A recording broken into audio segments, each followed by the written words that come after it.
Hello everyone, कैसे हो आप लोग। उम्मीद करते हैं कि ठीक ठाक ही होंगे। आज की वीडियो में हम लोग देखेंगे आरआरबी एएलपी टेक्नीशियन का प्रीवियस ईयर पेपर 20 अगस्त 2018 शिफ्ट 1 का, जो कि CBT 1 हुआ था 2018 में, जिसमें कि maths, reasoning, GK, GS, only one current affair को छोड़ देंगे। इसमें टोटल पहले 75 क्वेश्चंस हुआ करते थे, बट अभी जो है इसको 100 क्वेश्चन कर दिया है। लेकिन चीज़ वही है, सिर्फ क्वेश्चन का नंबर बढ़ाया है। तो चलिए शुरू करते हैं। देखिए पहला क्वेश्चन, आज मैंने टाइपिंग करके इसको लिया है, PDF से नहीं लिया है, क्योंकि PDF में थोड़ा धुंधला दिखाई देने लगता था, इसलिए इसको मैंने खुद से टाइपिंग किया है।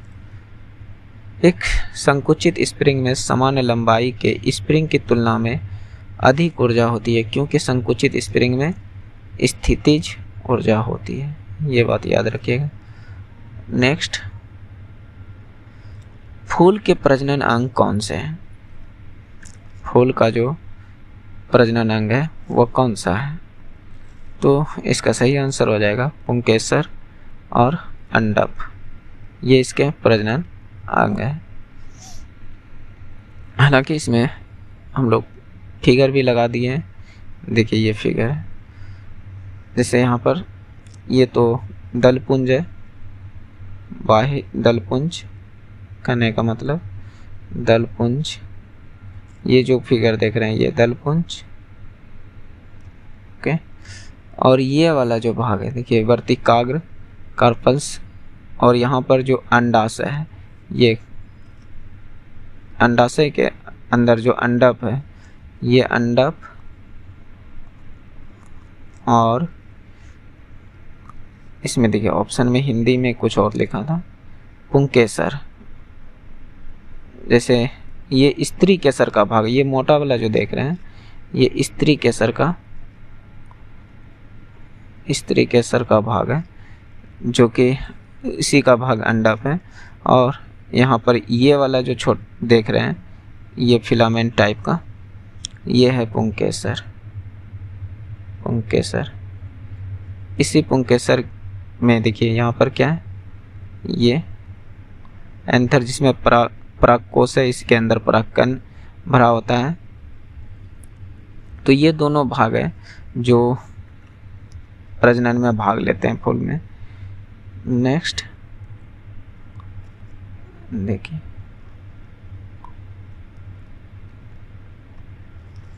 पुर्तगालियों ने इंग्लैंड के राजा चार्ल्स द्वितीय को 1662 ईस्वी में पुर्तगाल के राजा की बहन से शादी करने पर किस भारतीय शहर को दहेज के रूप में उपहार दिया था?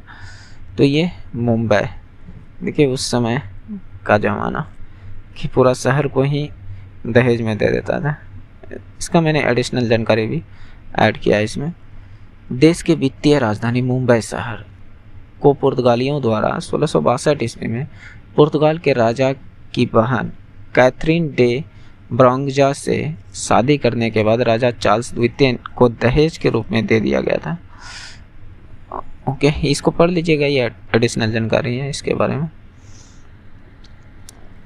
निम्नलिखित में से कौन सा अवतल दर्पण का उपयोग नहीं है? तो इसमें देखिए गाड़ी के हेडलाइट में तो अवतल होता ही है, इसमें अवतल, सेविंग दर्पण में भी अवतल होता है, और टॉर्च में भी अवतल होता है, लेकिन सभी टॉर्च में नहीं। पहले जो 5 टकिया टॉर्च बचपन में जलाया करते थे उसमें अवतल नहीं होता था, उत्तल लेंस होता था। और ये इसमें पश्च दर्पण देखने के लिए जो साइड मिरर के रूप में गाड़ी में जो इस्तेमाल करते हैं, इसमें उत्तल लगा होता है, तो इसी में अवतल दर्पण का इस्तेमाल नहीं होगा, पश्च दर्पण में। नेक्स्ट, निम्नलिखित में से किस में कार्य नहीं किया जा रहा है? तो अश्विन चल रहा है तो इसमें तो कार्य हो रहा है कि नहीं? अश्विन बस पर चढ़ रहा है, इसमें भी कार्य हो रहा है। अश्विन दौड़ रहा है, इसमें भी कार्य हो रहा है। अश्विन मंच पर खड़ा है, इसमें कार्य नहीं हो रहा है, क्योंकि कार्य बराबर सूत्र क्या होता है? F × S, यानी कुछ ना कुछ विस्थापित होना चाहिए। तो ये चल रहा है तो कुछ ना कुछ विस्थापन इसकी होगी। ये चढ़ भी रहा है तो यहाँ भी विस्थापन होगा, यहाँ दौड़ रहा है यहाँ भी विस्थापन होगा। लेकिन अगर जो खड़ा है तो कुछ विस्थापित ही नहीं हो रहा है, तो इसलिए यहाँ पर कार्य नहीं हो रहा है। तो इसका ऑप्शन नंबर डी राइट हो जाएगा इस प्रश्न का आंसर, कि कौन सा कार्य नहीं किया जा रहा है कि नहीं। ऐसे भी जहाँ पर 90 डिग्री का कोण बन जाए वहाँ पर कार्य नहीं होता है, कार्य शून्य हो जाता है। देखिए निम्नलिखित को हल करें। यहाँ पर टाइपिंग एरर है, यहाँ पर माइनस है, मैंने इसे दोबारा चेक किया था। तो यहाँ पर देखिए इसको तो यानी बोडमास के रूल से बना सकते हैं। 90 और 70 कितना हो गया 160, 160 में ये 80 जाएगा तो कितना बचेगा 80 यानी ये 80 जो है 270 में माइनस कीजिएगा तो कितना बचेगा 09। 190 में 500 में माइनस कीजिएगा तो कितना बचेगा, 510 में माइनस कीजिएगा तो कितना बचेगा 0। 11 में 9 गया 2 और 4 में 1 गया 3, 320। तो 320 इसमें माइनस कीजिएगा तो कितना होगा, क्योंकि यहाँ भी माइनस है 320। 0 3 2 2 22 30। ये ऑप्शन नंबर बी राइट है। ओके, ये इजी क्वेश्चन है। गोलीय दर्पण की परावर्तक सतह के व्यास को क्या कहा जाता है, तो इसको द्वारक कहा जाता है। देखिए जैसे ये गोलीय दर्पण हमने बनाया तो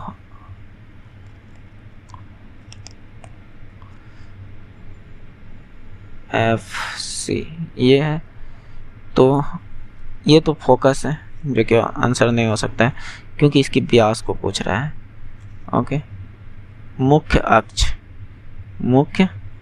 अक्ष ये जो लाइन है ये प्रिंसिपल एक्सिस है, इसी को मुख्य अक्ष कहते हैं इस लाइन को। ओके, ये ध्रुव है और यहाँ पर जो ये पॉइंट है ये आपका पोल है यानी ध्रुव है। तो ऐसे भी ऑप्शन छट जाता है कि नहीं। ये फोकस होता है, आपका मुख्य अक्ष ये वाला लाइन है, P और C से जो मिलता हुआ जा रहा है वो आपका हो जाएगा मुख्य अक्ष। ध्रुव, इस पॉइंट को ध्रुव कहते हैं, पोल कहते हैं, है कि नहीं। तो बचा द्वारक, यानी इस परावर्तक सतह के व्यास को, जैसे कि ये देखिए ये परावर्तक सतह है, इसके व्यास को द्वारक कहते हैं। क्या कहते हैं, द्वारक। नेक्स्ट, ये 2 बार हो गया। निम्नलिखित में से कौन सा अभाज्य संख्या है। देखिए ये क्वेश्चन थोड़ा टफ हो सकता है। कैसे, अगर जल्दी वो नहीं कटा सकें, भाग नहीं दे सकें या एज्यूम नहीं कर सकें कि किससे कटेगा, तो फिर थोड़ा टफ हो जाएगा। हालांकि हमने ट्राई करके कोशिश करके कटा दिया था। जैसे कि देखिए इसका जो है ये अभाज्य होने का मतलब क्या है, वह सिर्फ 1 से कटे या तो अपने आप से कटे वो संख्या, तभी वो अभाज्य है। तो ये 1147 जो है यहाँ पर 31 और 37 से कटेगा, बात समझ रहे। और ये 889 जो है ये आपका जो है 7 और 127 से कटेगा। और ये आपका नहीं कटेगा, किसी से नहीं कटेगा। आप कटा कर देख लीजिए, ये स्वयं से कटेगा और 1 से कटेगा। और ये जो आपका कटेगा 29 और 31 से कटेगा। तो इनमें से अभाज्य संख्या कौन सी है, ये वाला। नेक्स्ट देखिए इस क्वेश्चन को कीजिए। क्या कर रहा है, निम्नलिखित में से किसका उपयोग इत्र बनाने के साथ साथ स्वाद बढ़ाने वाले एजेंट के रूप में भी किया जाता है। तो ईस्टर का इस्तेमाल किया जाता है इत्र बनाने के साथ साथ स्वाद बढ़ाने के लिए वाले एजेंट के रूप में भी किया जाता है। इसकी मैंने एडिशनल जानकारी ऐड कर दी है, आप लोग पढ़ लीजिएगा। देखिए एस्टर का उपयोग इत्र, स्वाद बढ़ाने वाले एजेंट और सौंदर्य प्रसाधन बनाने में किया जाता है, यानी ब्यूटी क्रीम वगैरह भी बनाने में किया जाता है। नेक्स्ट ये देखिए क्षेत्रमिति का प्रश्न है, बनाइए। 7 सेंटीमीटर भुजा वाले एक ठोस घन से 7 सेंटीमीटर लंबाई और 3 सेंटीमीटर त्रिज्या की एक शंक्वाकार भाग को बाहर निकाला जाता है, तो शेष ठोस का आयतन ज्ञात कीजिए। ठीक, कहने का मतलब एक घन है,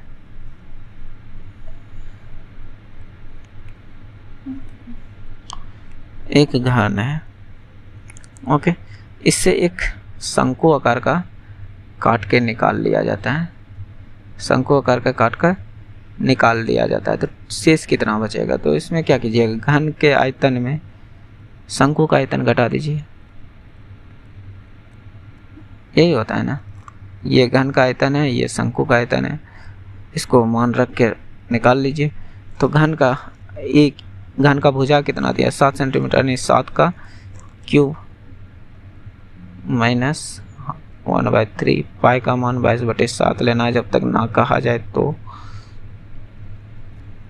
गुने आर कितनी दी है, 3 सेंटीमीटर त्रिज्या वाले शंकु 3 सेंटीमीटर दिया, 3 गुना 3, एच कितने दिया है, 7 सेंटीमीटर लंबाई वाली, बस ये है। तो कटाइए यहाँ से, ये 3 से 3 कटेगा, 22 दिया 66 और 7 का क्यूब 343, यही आएगा। 7 का क्यूब यही होता है, हाँ यही होगा। तो 13 7 गया, 13 6 गया 7। अब इतना देखने पर आंसर आपको कर देना चाहिए, क्यों? देखिए लास्ट में 7 एक ही ऑप्शन में है, तो यहाँ से हो सकता है, हालांकि घटा के देखिए, 13 6 गया 7, फिर 277 घन सेंटीमीटर क्यूब, है कि नहीं? पूरा ज़रूरी नहीं है कि पूरा हल करें, आंसर लाएं तब मारें, ऑप्शन पर भी कभी कभी ध्यान दिया कीजिए। इस खुद की किसने दुनिया का सबसे हल्का उपग्रह कलाम से डिजाइन किया, जिसे नासा ने लॉन्च किया और एक नया विश्व रिकॉर्ड बनाया? तो ये रिफत श्रोक था, जो कि तमिलनाडु का था, तमिलनाडु का 18 वर्षीय छात्र था, 18 वर्षीय छात्र था, जो कि दुनिया का सबसे हल्का और सबसे छोटा कलाम से डिजाइन किया था, यानी उपग्रह लॉन्च किया था, ये रिफत श्रोक था। नेक्स्ट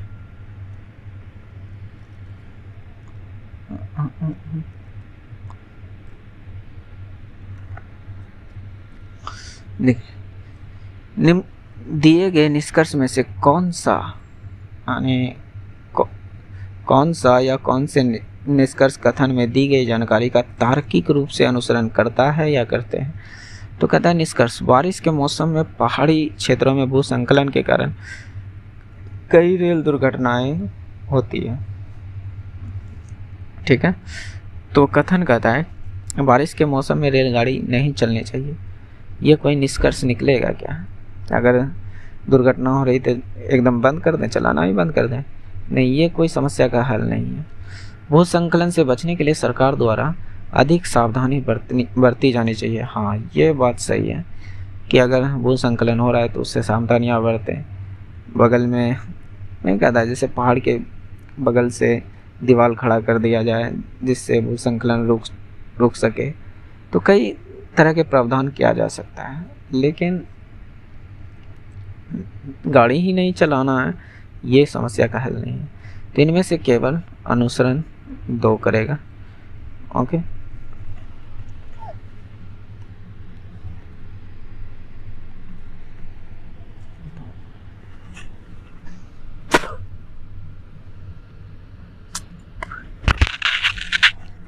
थोड़ा सा पानी पी लें दोस्त। मैं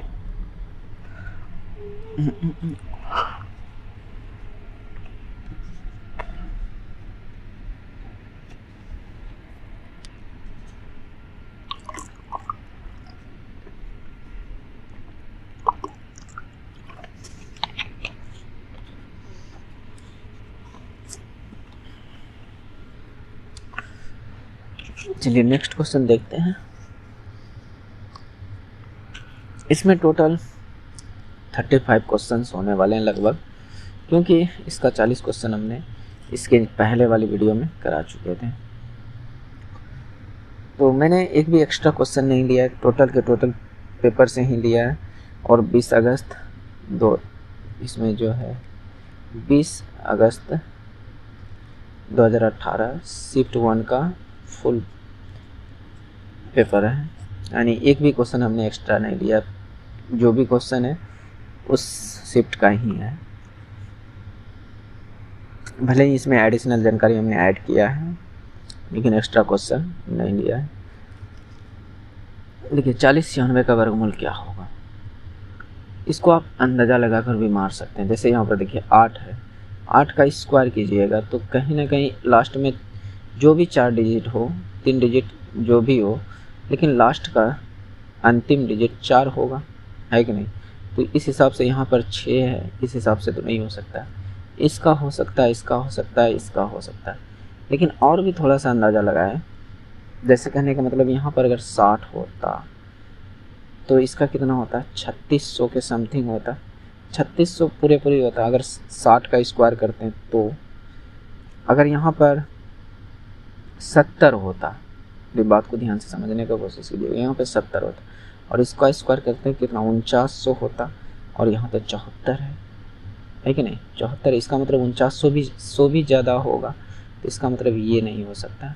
यहाँ पर 56 है, अगर ये 50 होता तो 50 का स्क्वायर कितना होता 2500, और ये मतलब कि बहुत कम लग रहा है, 4000 से बहुत कम। इस हिसाब से 3600 के समथिंग में कौन है इसका, तो ये आपका राइट आंसर है। हालांकि आप निकाल भी सकते हैं, तो स्क्वायर नहीं कर सकते। मान लीजिए इसका वर्गमूल निकालने में टाइम लगेगा, तो इसका स्क्वायर करके देख लीजिए 64 का, है कि नहीं। जैसे स्क्वायर करने का हमने एक तरीका भी बताया था, इन दोनों को गुना कीजिए, 6 चौक 24 दूनी, इनमें जितने भी नंबर है सबको गुना कर दीजिए, 6 4 2 को कितना हो गया 48। ओके, अब 4 का स्क्वायर कीजिए 16, एक अंक छोड़ के 16, 6 का स्क्वायर 36, 6 9 0 4, 40 आ गया कि नहीं। तो ऐसे भी कर सकते हैं। देखिए दोस्त, अभी तक जो कहने का मतलब छोड़िए, रहने देते हैं। आगे क्वेश्चन में कुछ बोलना चाह रहे थे, भूल गया। काल्पनिक ग्रह का विचार करें जिसका द्रव्यमान और त्रिज्या दोनों पृथ्वी के आधे हैं, और यदि पृथ्वी की सतह पर गुरुत्वाकर्षण के कारण त्वरण g है, तो ग्रह पर गुरुत्वाकर्षण के कारण त्वरण कितना होगा।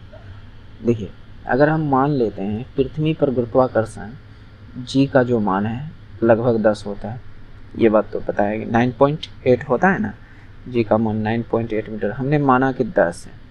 और पृथ्वी पर जो पृथ्वी का द्रव्यमान को हम m मान रहे हैं, और पृथ्वी की त्रिज्या को, ये द्रव्यमान है, ये द्रव्यमान, ये त्रिज्या, इसकी त्रिज्या को r मान रहे हैं, ठीक, इसकी त्रिज्या को हमने r माना। तो यहाँ पर पूछ रहा है गुरुत्वाकर्षण के कारण त्वरण कितना होगा, कौन से दूसरे ग्रह पर।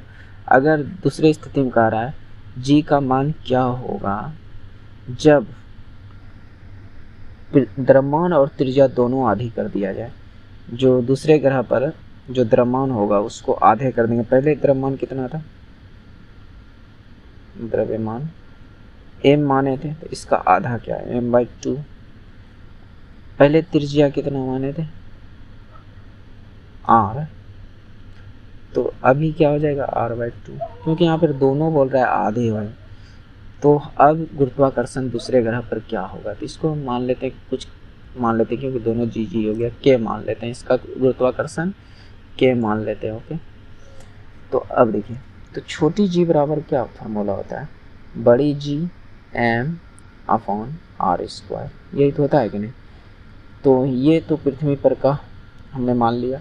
दूसरे स्थिति में अब देखिए, पहले g का मान हमने 10 माना था, ठीक है।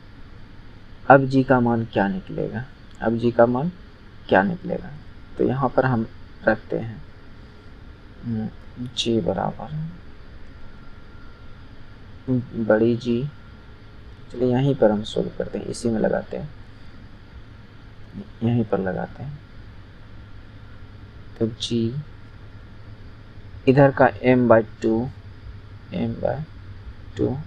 नीचे में r², तो r/2 का स्क्वायर, यही ना।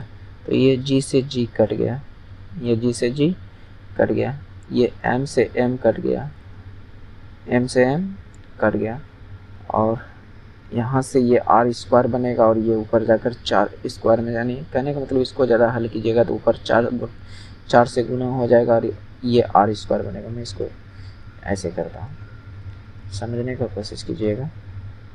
r² और ऊपर गुना में 4 चल जाएगा, है कि नहीं। तो ये r² से r² कट गया, ये 4 से ये 2 कट गया, ओके, ये इतना हो गया। तो g का मान अब कितना आया, 2 आया। अगर पहले, कहने का मतलब पहले g का मान अगर 1 माने थे, यहाँ पर 1 रख सकते हैं, कोई दिक्कत नहीं है, 1 माने थे, तो अभी g का मान कितना आया, 2। तो कितना, कई गुना है, 2 गुना। तो इसका जो क्या हो जाएगा, 2 गुना। दूसरे ग्रह पर गुरुत्वाकर्षण का मान कितना हो जाएगा, 2 गुना। क्या बात को समझ पा रहे हैं, है कि नहीं। यहाँ से हालांकि 10 मान के रखते थे, यहाँ पर 10 पुट करते, लेकिन पहले m निकालते हैं, फिर कहने का मतलब फिर r कट जाते हैं, r निकलता तब जाकर मान आता। ऐसे हम मान लिए कि ये इसको हम उल्टा ऐसे भी मान सकते हैं। देखिए, द्रव्यमान गुरुत्वाकर्षण को पृथ्वी पर का जो गुरुत्वाकर्षण है, तो गुरुत्वाकर्षण यहाँ पर गुरुत्वाकर्षण जो है यहाँ पर हमने ये g मान दिया, है कि नहीं, यही g है। तो लेकिन अब जो g आया है, g का मान आया 2, अब जो g का मान आया है 2, इसका मतलब g अब 2 गुना हो गया। क्या हो गया है, 2 गुना। नेक्स्ट,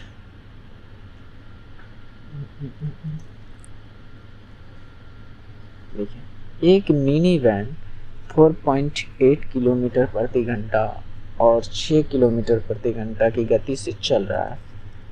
2 लोगों को उसी दिशा में पार करते हैं जिसमें कि मिनी वैन क्रमशः 4.5 सेकेंड और 9 सेकेंड में बढ़ रही है। तो मिनी वैन की लंबाई क्या होगी। यहाँ पर देखिए, आप यहाँ पर समय बराबर फार्मूला लगा सकते हैं, दूरी बटे 40 को पहले आप करके देखिए क्या हो पाता है आपसे, फिर आप देखिएगा सोल्यूशन। जैसे यहाँ कहने का मतलब दूरी को हम मान लेते हैं l, दूरी को हम यहाँ पर l मान लेते हैं, और कार की जो चाल है, वैन की जो चाल है, वैन की चाल जो है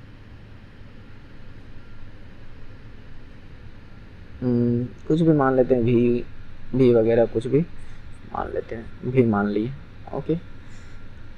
ये दूरी कहने का मतलब क्या, गाड़ी की लंबाई, वैन की लंबाई। इसको आप ऐसे भी कर सकते हैं, ये वैन की लंबाई को माना है, गाड़ी की लंबाई, क्या, वैन की लंबाई हमने माना l।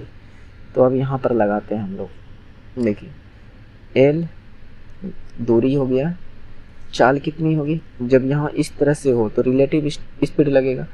देखिए, गाड़ी भी इसी दिशा में जा रहा है, आदमी भी इसी दिशा में जा रहा है, तो चाल घटाना पड़ता है। क्या होता है, चाल घट जाती है। तो यहाँ पे कहने का मतलब गाड़ी की चाल कुछ ज़्यादा होगी, है कि नहीं। तो हमने भी माना, भी माइनस 4.8, ओके, अपॉन समय बराबर कितना, 4.5। 4.5 कहने का मतलब 9/2 भी लिख सकते हैं, इस 4.5 को 9/2 सेकेंड लिख सकते हैं। ये सेकेंड में था, ये किस में है, सेकेंड में, और ये सब क्या है, किलोमीटर पर आवर में। तो इसको घंटा में बदल देते हैं, काम आसान हो जाएगा, है कि नहीं। तो इसको हम लोग मीटर में मानते हैं, कोई दिक्कत नहीं, l मीटर। तो यहाँ पर इसको घंटा में बदलने के लिए 60 से भाग लगाइएगा, नहीं, मिनट में बदलाया। 60 से भाग लगाने का मतलब मिनट में बदला, और 60 से भाग लगाइएगा तो ये अब घंटा में बदल गया कि नहीं। तो यहाँ से इसको कटाइएगा तो ये कितना हो जाएगा, 3 तिया, यहाँ पर 20 तिया, यहाँ पर 20 दिया। तो ये L/V-4.8 बराबर 1/40 होने यानी 800। कितना आया, 800। इसको और ज़्यादा सीधा कीजिएगा तो यहाँ पर कितना हो जाएगा, 800 L बराबर V-4.8। इतना रहने देते हैं। अब नेक्स्ट कंडीशन देखते हैं। लंबाई हमने L माना है यानी दूरी L माना है, फिर इसकी चाल 6 है। पहले वैन की चाल को हमने V माना और दूसरे आदमी का चाल 6 और इसको 9 सेकेंड लग रहा है, 9 सेकेंड लग रहा है। तो 9 सेकेंड को मिनट में बदलिए तो 60 से भगा देना होगा, फिर इसको घंटा में बदलिए और 60 से भगा देना होगा, है कि नहीं। तो यहाँ से इसको कटाइएगा 3 से, तो 3 बार में, 3 से 20 बार में, ये 3 से 20 बार में। तो यहाँ से क्या आया, L/V-6, तो ये 1/400 इतना आया।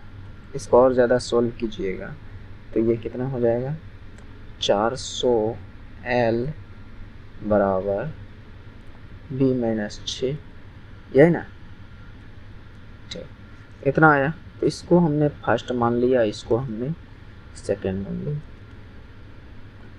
थोड़ा सा ध्यान दीजिएगा यहाँ पर आप लोग, मैं थोड़ा सा इसको छोटा कर दो।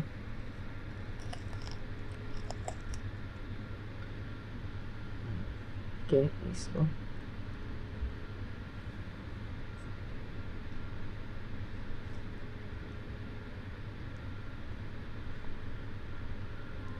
चलिए, मैं दूसरा पेन छोटा करने में थोड़ा दिक्कत हो रही है।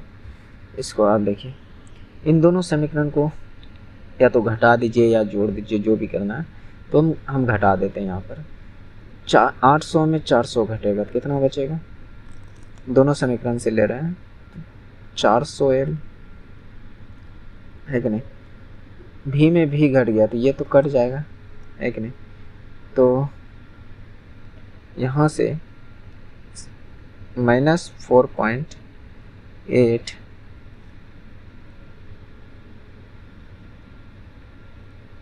अच्छा घटाना है ना, देखिए।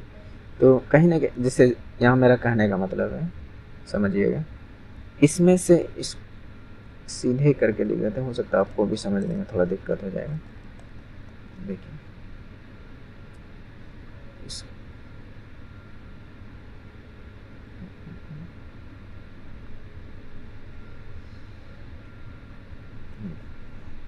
दोनों समीकरण को हम एक जगह लिखते हैं। यहाँ पर 400 L V-6,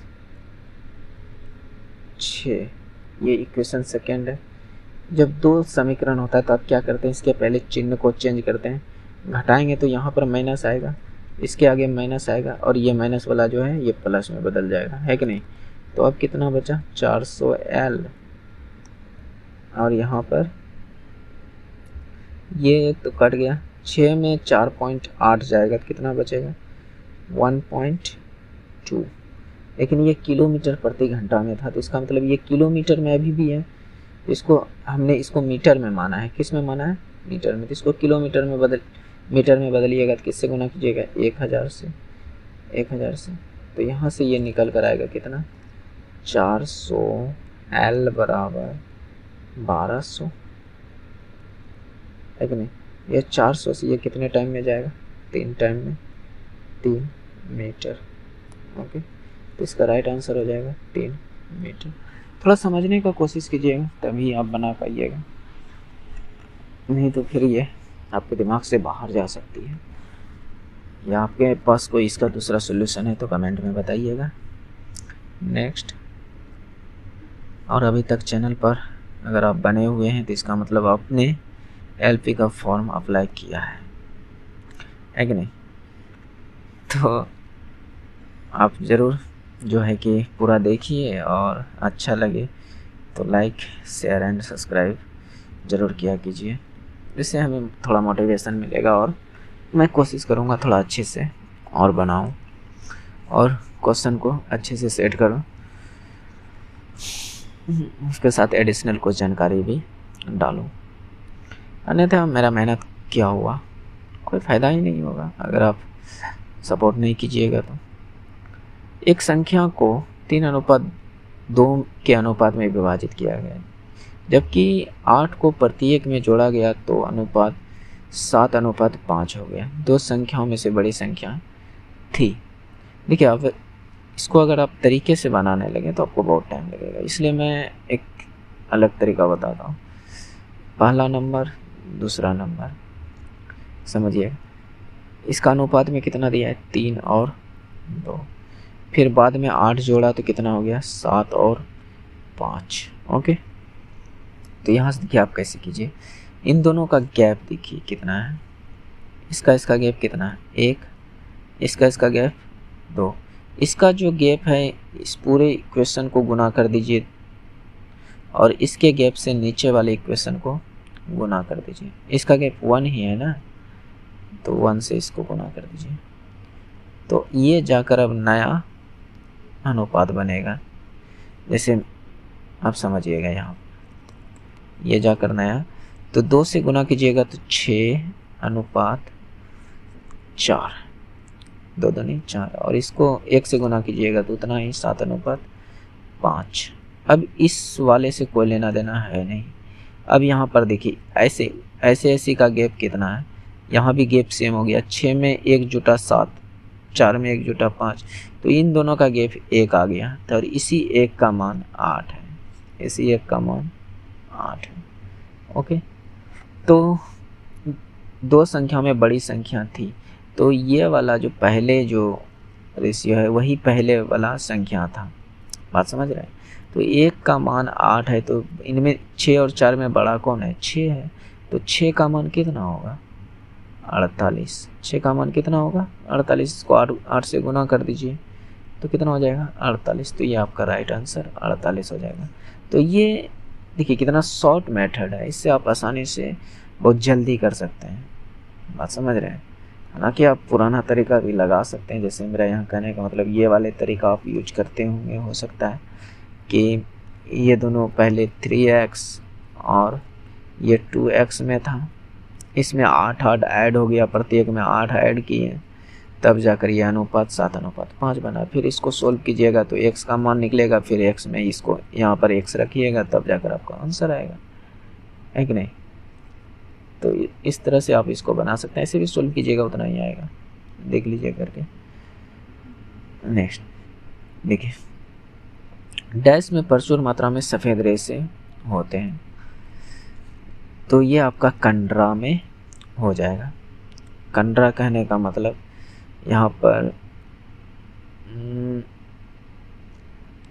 जैसे यहाँ पर देखिए 2 चीज़ होता है, हमने इसका ट्रिक बनाया HMT, हिंदुस्तान मशीन टूल्स, लेकिन यहाँ पर ये चीज़ नहीं है।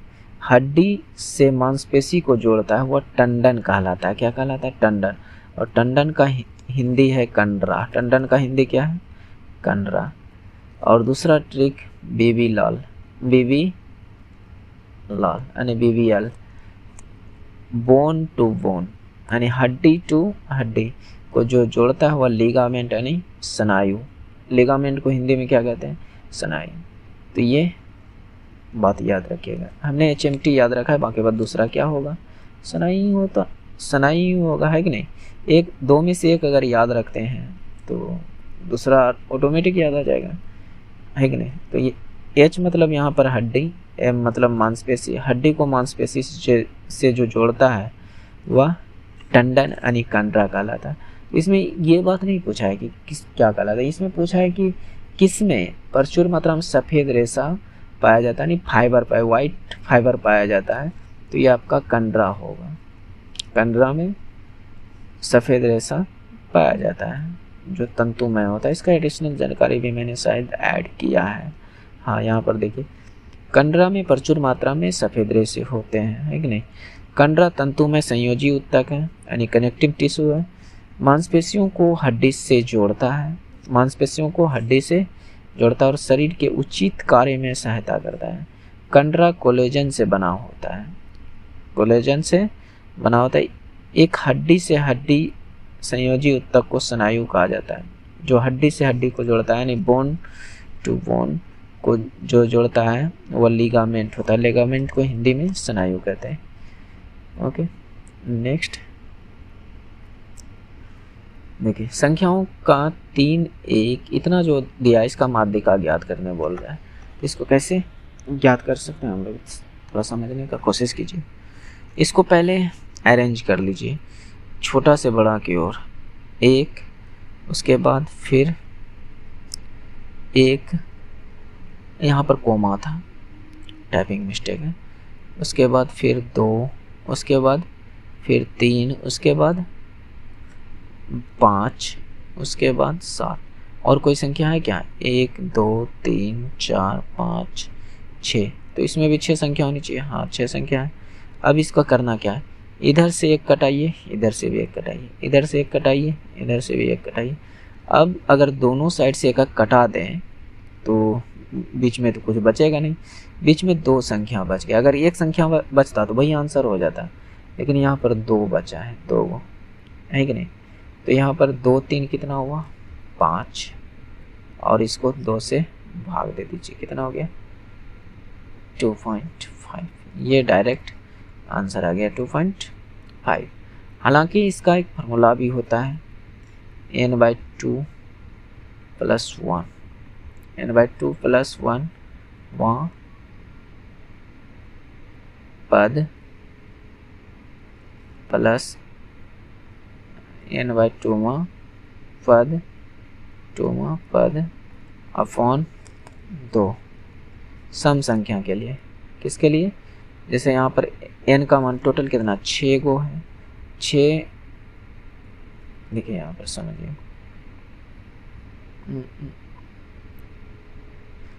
6/2 प्लस 1वां पद, वहाँ पद प्लस 6/2वां पद, 2वां पद। तो यहाँ पर 6/2 यानी 3 1 4वां पद, 4वां पद।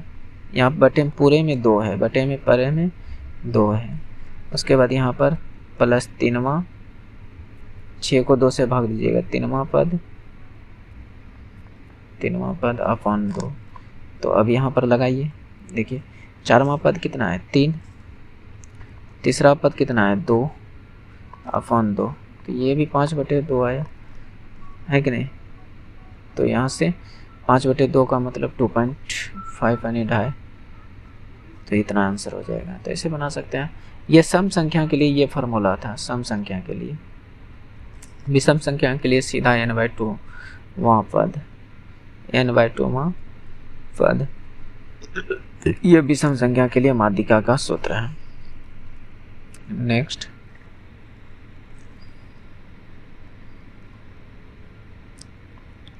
देखिए, साथी ने प्रति वर्ष यानी प्रति वर्ष, प्रीति पढ़ रहे हैं, प्रति वर्ष 8% साधारण ब्याज का वादा करने वाले बैंक में 825 रुपया जमा किए। अगर साथी ने 5 वर्ष तक अपना रुपया बैंक में रखा तो वह कितना ब्याज कमाएगी?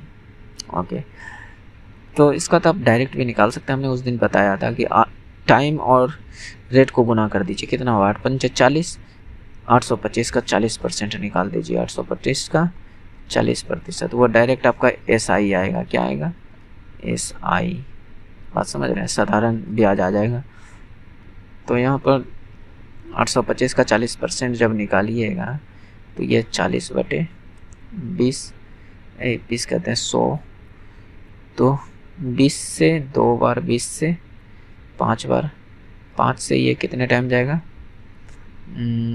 5 × 5 5 एका 5 बज गया 30, 5 गया बज गया 30, 6 पंचे 30, फिर बच गया 2 बचे 25 गुना 2, इतना ना 165 गुना 2, तो 16 दूनी 32 यानी 330, कितना आ गया 330 रुपये। हालांकि आप यहाँ पर ये लगा सकते हैं PRT/100, SI बराबर ये लगा सकते हैं, आराम से निकलेगा। हालांकि हमने यहाँ पर शॉर्टकट बताया था कि SI निकालना है तो सीधा टाइम यानी रेट और टाइम को गुना कीजिए, जितना आया उतना प्रतिशत निकाल दीजिए मूलधन का, आंसर आ जाएगा। नेक्स्ट देखिए,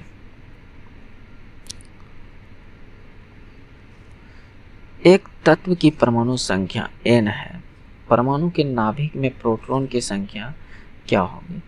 देखिए, परमाणु के नाभिक में जितना परमाणु संख्या होता है उतना ही प्रोटॉन की संख्या भी होती है, यानी प्रोटॉन की संख्या बराबर परमाणु की संख्या होती है। जब परमाणु संख्या को n से सूचित कर रहे हैं तो इसका मतलब प्रोटॉन की संख्या को भी n से ही सूचित करेंगे, बात समझ रहे। तो इसका आंसर n ही हो जाएगा। नेक्स्ट, विद्युत धारा की SI इकाई क्या है। इसको मैंने कम्युनिटी पोस्ट में डाला था, लगभग लोग सही ही किए थे, अधिकतर लोग। एम्पियर होगा इसका राइट आंसर। नेक्स्ट, चलिए इसको कीजिए। एक्स पूर्व की ओर मुंह करके खड़ा है और दक्षिणावर्त दिशा में 150 डिग्री, फिर वामवर्त दिशा में 105 डिग्री घूमता है। अब किस दिशा में की ओर मुंह करके खड़ा है। जैसे देखिए, हमने डायरेक्शन दिशा निर्देश वाला बात बताया था कि इधर पूरब होगा, इधर पश्चिम होगा, इधर उत्तर और इधर दक्षिण होगा, ये हमने बताया था। तो कहता है पूर्व की ओर मुंह करके खड़ा था, यानी इधर इसका मुंह था, इस साइड इसका मुंह था। वह दक्षिणावर्त दिशा में 150 डिग्री घूमता है। 150 डिग्री कहने का मतलब, तो यहाँ पर समझिएगा 150 डिग्री, तो ये यहाँ से यहाँ तक ये 90 डिग्री है कि नहीं। यहाँ से यहाँ तक ये कितना डिग्री घूमा, 90 डिग्री, यानी दक्षिणावर्त मतलब क्लॉकवाइज घूमना, 90 डिग्री घूमा। फिर और इसमें कितना ऐड करेंगे 60, इसका मतलब ये कुछ यहाँ तक आएगा, है कि नहीं, तभी तो ये पूरा 150 पूरेगा। इसका मतलब इसका मुख अब इधर है, किधर है, इधर। फिर वामवर्त दिशा में 105 डिग्री घूमता है, वामवर्त दिशा में 105 डिग्री घूमता है, यानी अब देखिए उल्टा, पहले इधर जा रहा था अब इधर जाएगा। वामवर्त मतलब एंटी क्लॉकवाइज, इधर घूमना, इधर घूम रहा है तो 105 डिग्री। तो ये तो टोटल कितना है 150 डिग्री, हमको 105 डिग्री तक ही जाना है। तो यहाँ से यहाँ तक 60 डिग्री है कि नहीं, ये कितना है 60 है, ये यहाँ से यहाँ तक तो ये 90 ही था ना। मेरा कहने का मतलब यहाँ से यहाँ तक 90 था, तो इधर 60 ही तो ये गया था। तो 105 जाने का मतलब कि यहाँ पर कुछ ये 40 डिग्री यहाँ तक जाएगा, 40 डिग्री के आसपास, तभी तो 105 डिग्री ये पूरेगा इधर से। तो अब इसकी मुख इधर है, इसकी मुख ये साइड में है। तो अब पूछ रहा है कि अब x किस दिशा की ओर मुँह करके खड़ा है, तो पूर्व और दक्षिण। तो कह सकते हैं दक्षिण पूर्व की ओर इसका मुख करके ये खड़ा है। थोड़ा सा समझने का कोशिश कीजिएगा, बिना समझे कुछ नहीं हो सकता दोस्त, है कि नहीं। देखिए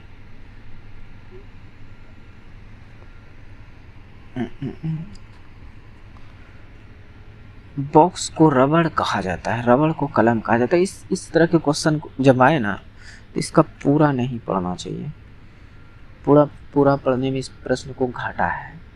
डायरेक्ट पढ़िए कि लास्ट में कहा क्या रहा है। परीक्षा में छात्र डैश से लिखता है, किससे लिखता है, कलम से लिखेगा, ये बात तो पता है कि नहीं। छात्र किससे लिखा, कलम से। लेकिन यहाँ पर देखिए कलम को क्या कहा जाता है, कलम को छड़ी कहा जाता है। यहाँ कहा कट गया है, कहा जाता है, तो छड़ी से लिखेगा, किससे लिखेगा, छड़ी से।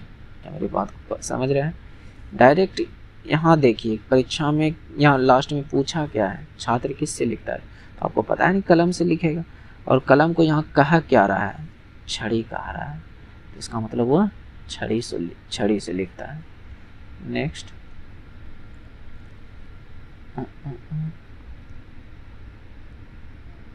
देखिए ये सब पढ़ना कोई ज़रूरी नहीं है, इसमें पूछ रहा है कौन सा तर्क मजबूत है। ठीक है, क्या जीवन में सबसे अच्छी चीज़ स्वतंत्रता है?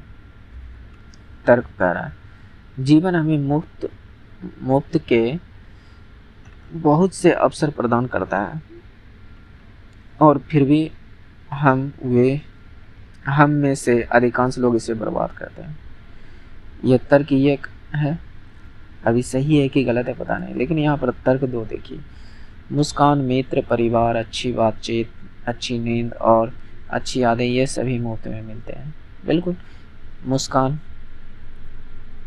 मुफ्त में मिलता है, मित्र मुफ्त में मिल जाता है, परिवार, अच्छी बातचीत, लेकिन फिर भी हम लोग इसे बर्बाद कर देते हैं। यहाँ पर कहने का मतलब जो मुफ्त में मिलता है उसे हम बर्बाद कर देते हैं। तो इसका मतलब ये दोनों जो लाइन है वो बिल्कुल सही है अच्छी स्वतंत्रता के लिए। तो यहाँ पर कह सकते हैं एक और दो दोनों मजबूत हैं। नेक्स्ट,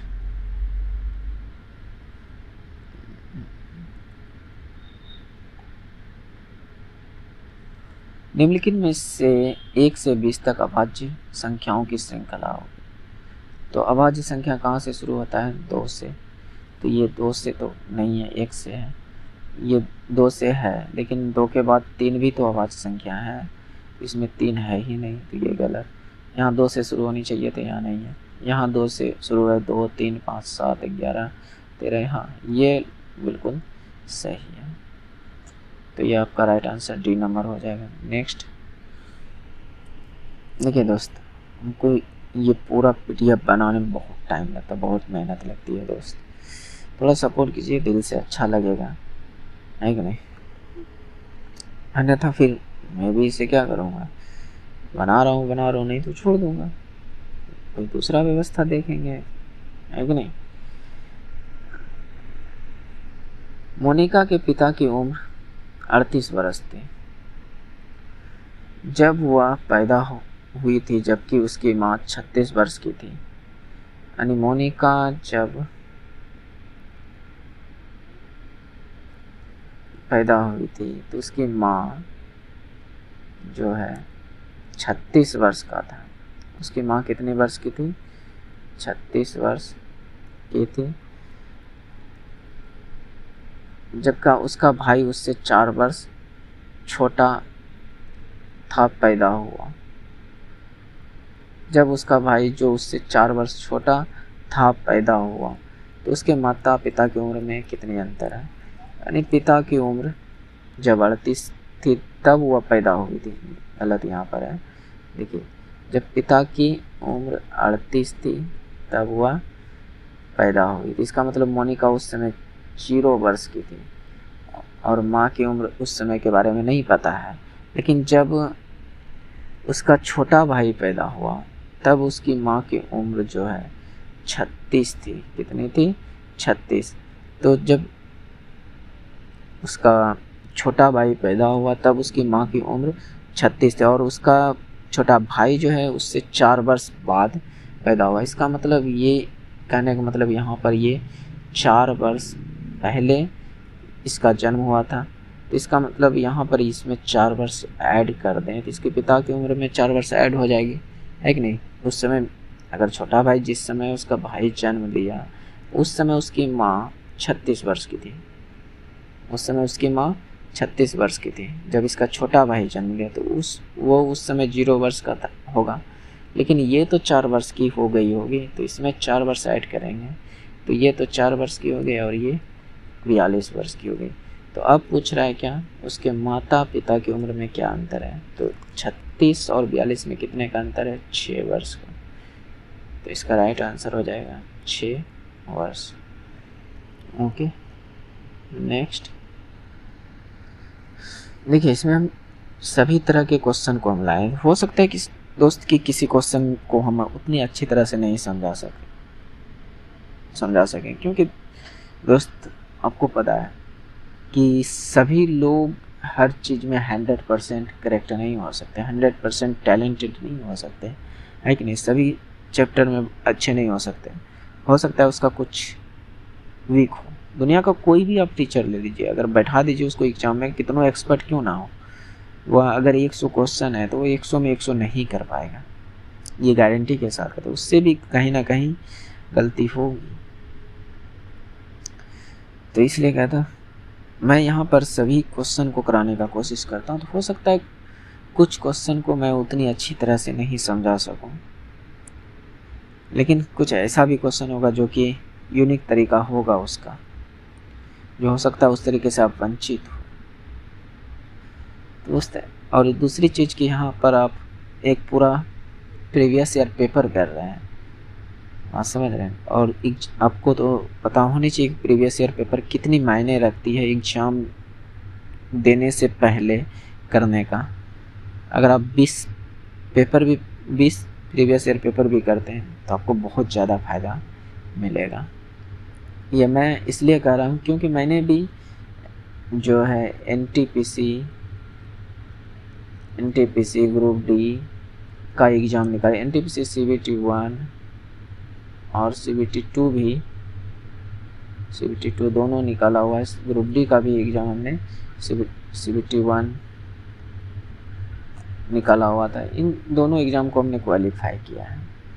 तो इसलिए मैं इस चीज़ को रियलाइज किया हूँ कि प्रीवियस ईयर बहुत ज़्यादा ज़रूरी है सॉल्व करना है एग्ज़ाम देने से पहले। तो यहाँ पर देखिए नेक्स्ट क्वेश्चन, दिए गए कथनों को सत्य मानना है। ठीक है, मान लेते हैं, तो छोड़िए ये सब बाद में पढ़ना है, लेकिन कथन को पढ़िए, स्टेटमेंट को पढ़िए। देखिए क्या कहता है, सभी बड़े श्रमिक हैं। ठीक है, मैं यहाँ पर डायग्राम बनाता हूँ। जितने भी बड़ई हैं ये सभी के सभी क्या हैं, श्रमिक हैं। श्रमिक को एस मान रहे हैं, एल भी मान सकते थे। सभी श्रमिक परिश्रमी हैं। जितने भी श्रमिक हैं वह सभी के सभी परिश्रमी के अंतर्गत आएगा, सभी के सभी परिश्रमी के अंतर्गत आएगा। ओके, सभी परिश्रमी लोग श्रमिक हैं। क्या ये जितना भी हिस्सा है परिश्रमी का, ये श्रमिक के अंतर्गत आ रहा है? नहीं, श्रमिक भले ही परिश्रमी के अंतर्गत आ रहा है। इसका मतलब ये कंडीशन गलत है, ये कंक्लूजन गलत है। सभी बड़ी परिश्रमी हैं, जितने भी बड़ी है वह परिश्रमी है, बिल्कुल, क्योंकि परिश्रमी के अंदर सभी बड़ई आ गए, तो इसका मतलब ये बिल्कुल सही है। इसमें केवल 2 अनुसरण करेंगे। ओके, नेक्स्ट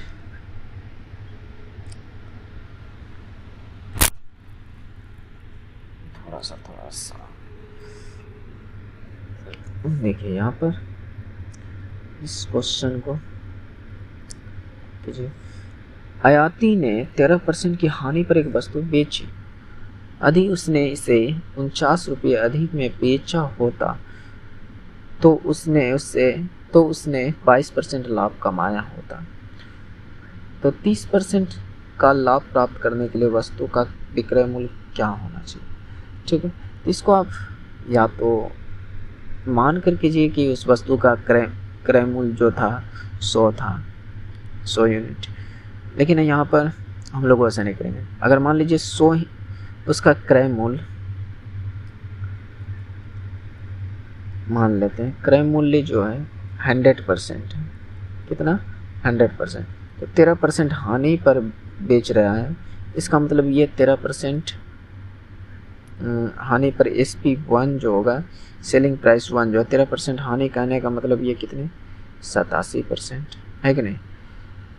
SP2 अगर उसने 22% लाभ पर बेचा होता तो SP2 जो होता 22% लाभ होने का मतलब इस पर 22 ऐड हो जाना, 22 जुट जाना, यानी 122%।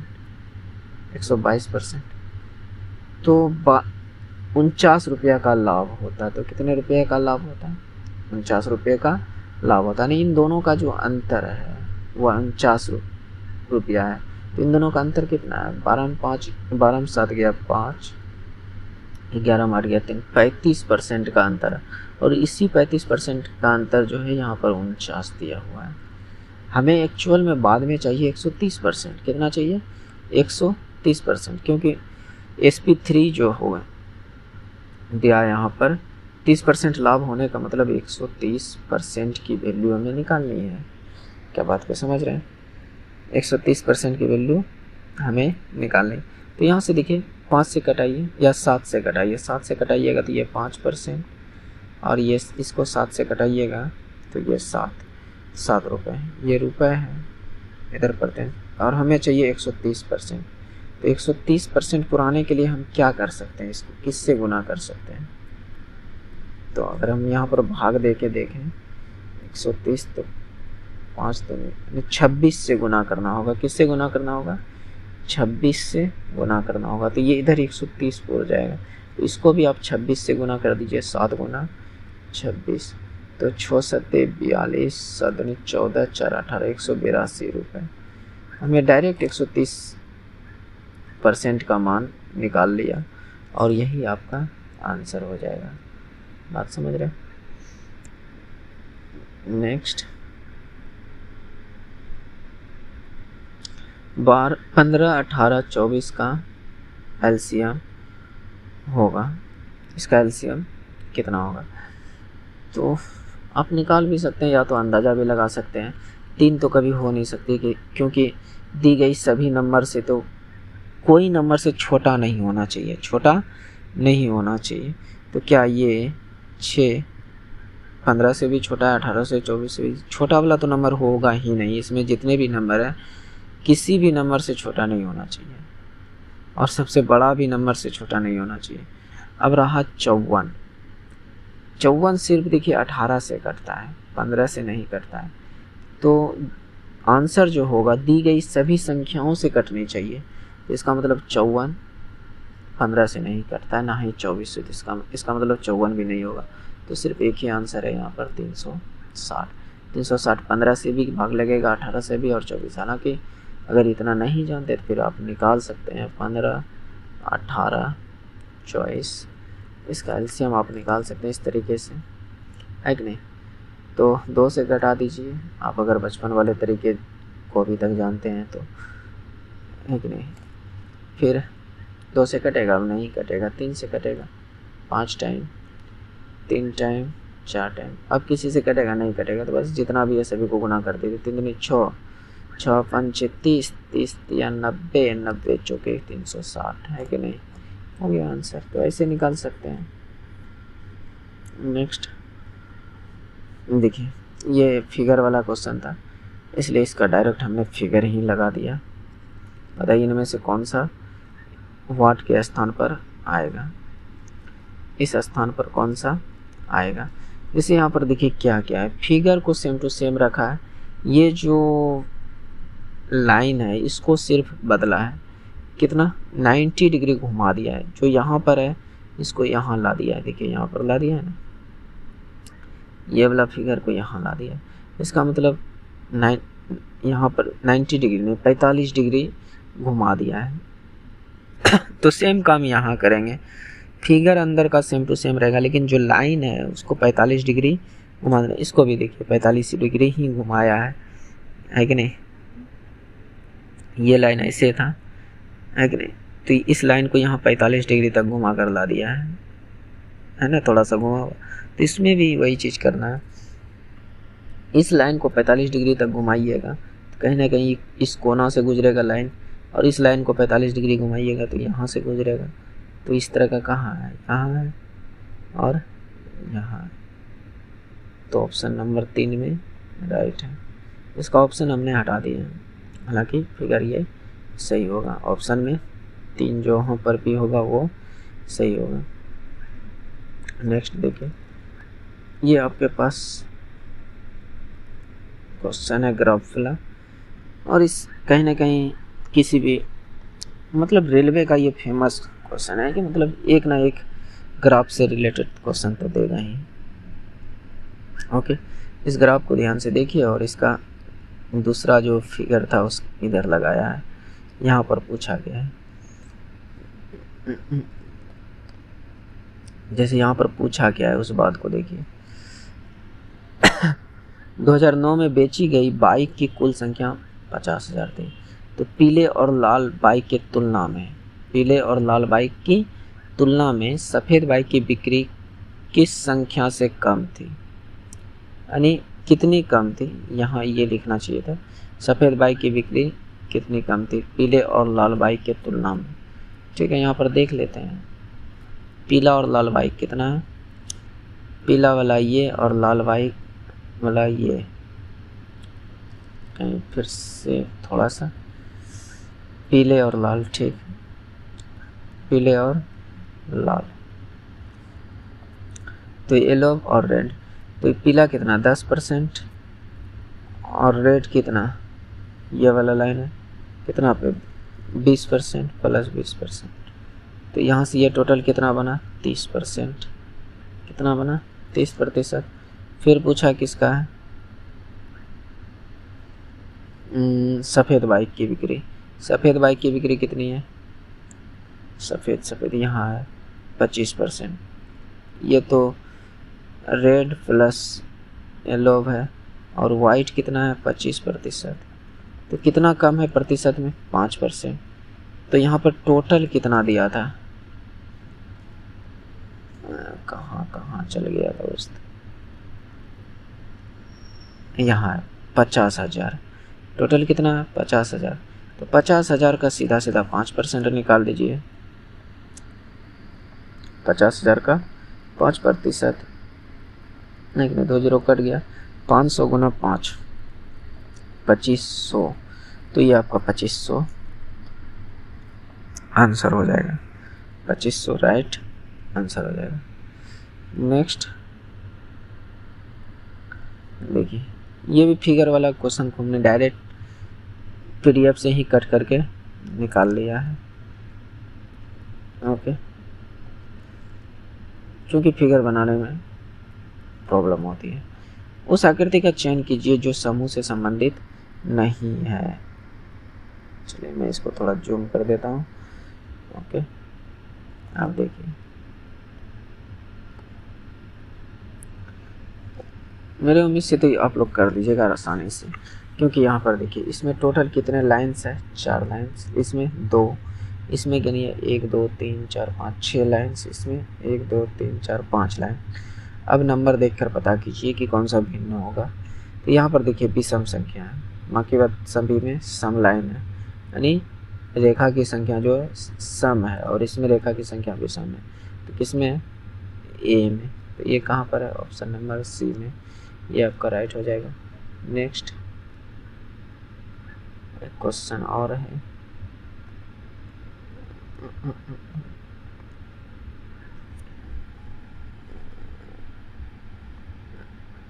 चलिए देखिए, दिए गए व्यंजन आरेख के अनुसार छात्र जो क्रिकेट के साथ साथ कबड्डी भी खेलते हैं लेकिन फुटबॉल नहीं खेलते हैं। देखिए यहाँ पे क्या है, क्रिकेट के साथ साथ कबड्डी भी खेलते हैं।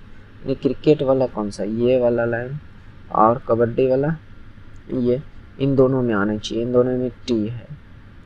ओके, और एस भी है, लेकिन यहाँ पर फुटबॉल नहीं खेलते, यानी ये वाला जो लाइन है इसमें नहीं आनी चाहिए। तो एस तो इसमें आ गया, इसलिए एस आंसर नहीं हो सकता है। सिर्फ टी जो है वो क्रिकेट और फुटबॉल में है, क्रिकेट और कबड्डी में है। तो इसका आंसर ये हो जाएगा।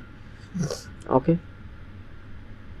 तो ये था टोटल हमारे उम्मीद से 36 या 37 क्वेश्चन थे। तो आप लोग बताइएगा कि ये सेशन आपको कैसा लगा, इसमें अगर कुछ सुधार करनी हो तो वो भी बताइएगा, मैं उसको सुधार करने का कोशिश करूँगा, इसकी क्वालिटी सुधार करने की कोशिश करूँगा। जैसा भी आपको प्रॉब्लम बुझाए कि हाँ इस तरह का प्रॉब्लम फेस करना पड़ रहा है, उस प्रॉब्लम को कमेंट में ज़रूर कीजिएगा, मैं उसे सुधारने का कोशिश करूँगा। आगे बात, जय हिंद दोस्त, please like share and subscribe. Okay, thanks for watching, मिलते हैं नेक्स्ट वीडियो में। जय हिंद।